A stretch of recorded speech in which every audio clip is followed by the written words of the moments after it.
Vous qui étudiez ici depuis 2-3 ans, vous savez qu'il y a 2 ans, nous avons fêté les 30 ans de l'Anthropole. Et depuis 32 ans que le bâtiment existe, depuis 31 ans, l'Institut suisse pour l'étude de l'art a établi son antenne romande de le bâtiment.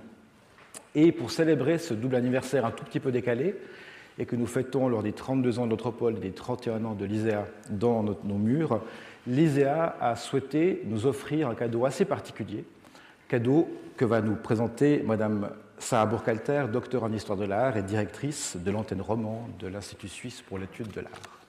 Mesdames et messieurs, bonsoir. Chers amis, chers collègues, monsieur le doyen, cher public, chers diplômés que nous fêtons ce soir, j'ai la très grande joie de célébrer avec vous l'inauguration en effet d'une œuvre d'art tout à fait singulière ici à Anthropole. Il s'agit de Front de mer, par Rudy de Solière, dont vous découvrez ici un aperçu en cours de montage dans son atelier genevois il y a quelques semaines. Puisqu'il est question ce soir de nouveaux horizons, de perspectives à créer, d'envols à prendre ou d'encre à lever, il me semble que Front de mer, et c'est d'ailleurs un heureux hasard, épouse cet instant particulier et vient concrétiser une vision, celle de remercier en effet l'Université de Lausanne et la Faculté des Lettres en particulier, sous la forme d'une installation pérenne, ici à l'université donc, pour son accueil impeccable, stimulant et généreux tout au long de ces 30 ans de l'Institut suisse pour l'étude de l'art. Fondé à Zurich en 1951, l'Institut se dote en effet dès 1988 de bureaux romans en ces mêmes murs trentenaires et poursuit depuis son activité de valorisation et de transmission des savoirs dans le domaine des arts visuels en Suisse. En 2018, c'est cette histoire commune que nous fêtions et qui était saluée jusque dans l'identité graphique de notre logo jubilaire. Vous reconnaissez peut-être ici le plan d'Anthropole, ces 3 X iconiques qui se sont donc offerts tout à fait naturellement comme le symbole de 3 décennies passées sur le campus universitaire lausannois.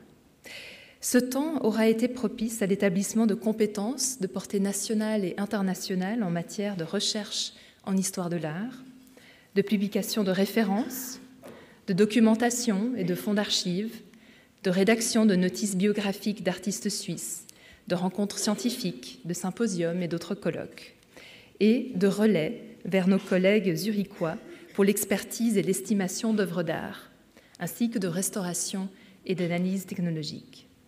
Au moment donc de célébrer ce jubilé, l'idée d'inscrire une œuvre, ici même dans les espaces d'Anthropole, a été accueillie avec enthousiasme par le doyen d'alors, le professeur Alain Boyat, et le doyen actuel, le professeur Dave Lutti, que je remercie donc tous les deux à nouveau ce soir. C'est avec vous et avec l'appui de la direction de l'université que Front de mer ébruite, depuis maintenant quelques jours, ces promesses d'un ailleurs irisé. Le son et la cadence s'étaient déjà invités l'an dernier, lorsque l'artiste et performeur Jan Duvendak présentait « Keep it fun for yourself » dans le dédale anthropolien. D'ailleurs, à l'endroit même où serait installé Front de mer, ici, à la sortie de l'auditoire 1031, ainsi que dans les prés que vous reconnaissez sans doute.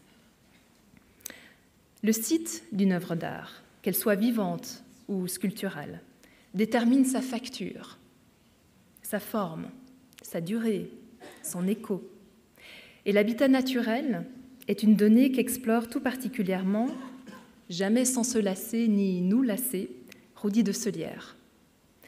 Que ce soit ici, dans 1000 mètres sur terre, une installation aux Jardins musicaux de Cerny en 2009, dans le canton de Genève, consistant en 1800 haut-parleurs, diffusant pour certains des sons provenant du verger alentour.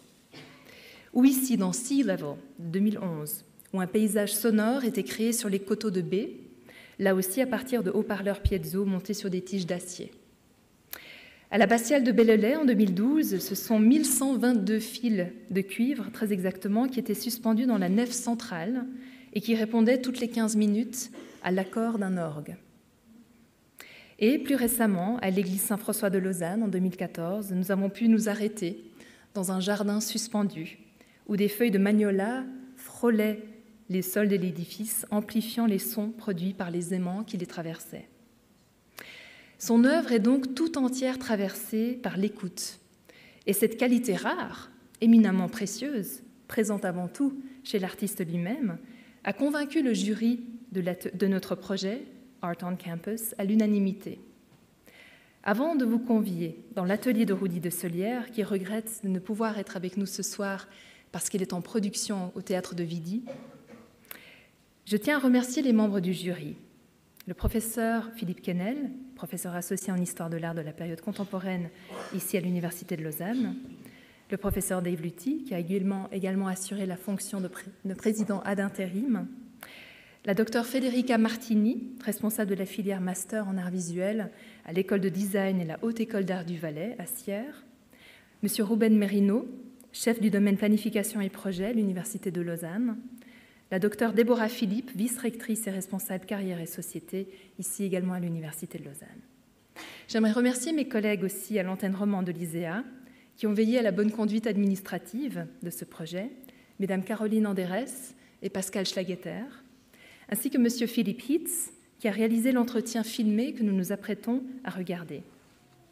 Mes remerciements vont également aux équipes techniques de l'UNIL, en particulier à messieurs Serge Trébou et Maxime Duvoisin, ainsi qu'à madame Joanne Jordan, qui ce soir a pu coordonner cette inauguration conjointe.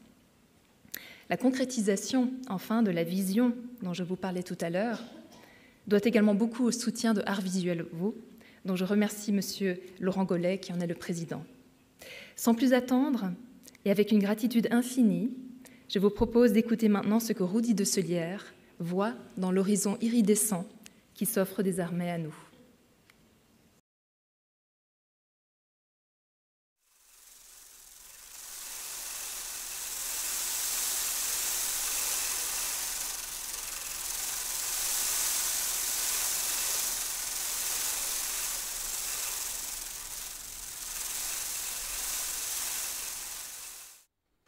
Dans cet endroit, c'est la lumière, une sorte de puits de lumière c'est vrai, qui m'a interpellé. Et je pense que ça s'est connecté avec cette idée des sentiments sur l'eau, quoi, en mouvement. Puis ce mouvement-là, il m'intéressait, c'est-à-dire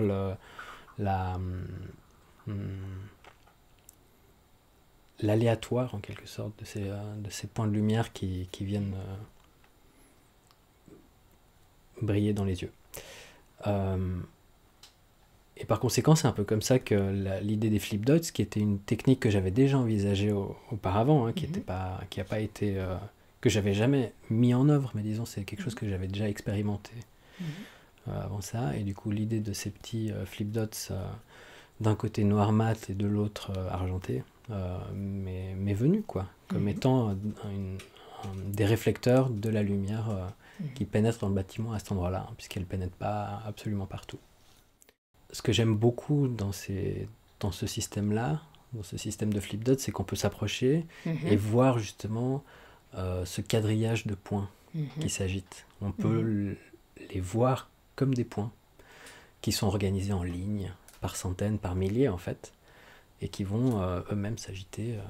Et c'est vrai que ce côté-là, très rectiligne, très dessiné, je pense qu'il est aussi, je le vois un peu en lien avec le bâtiment, mais de façon très extrapolée. Et puis je dis pas que ça fait un lien évident direct, mais il y a quelque chose dans la visualisation du rythme, de la pluralité, parce que c'est un bâtiment aussi qui est très rythmé, très structuré. Bon. On peut penser que beaucoup de bâtiments sont très structurés, mais disons les structures sont marquées. Et voilà, donc c'est aussi en ça que j'aime bien ces petits éléments, c'est qu'à la fois ils agissent pour créer une image, mais ils sont, c'est une petite population d'éléments structurés. Et c'est cette intrication entre le visuel, l'abstraction et le sonore, qui convergent tout vers l'idée de l'eau, vers l'idée de la vague aussi de son, qui m'intéressait. Je me rends compte que j'aime assez bien souvent essayer de faire monter un petit peu le regard. J'essaie de mettre aussi en valeur le potentiel poétique, si on veut, de ce qu'on appelle la technique, qui en fait pour moi n'en est pas. C'est vraiment... c'est un langage en fait, c'est des outils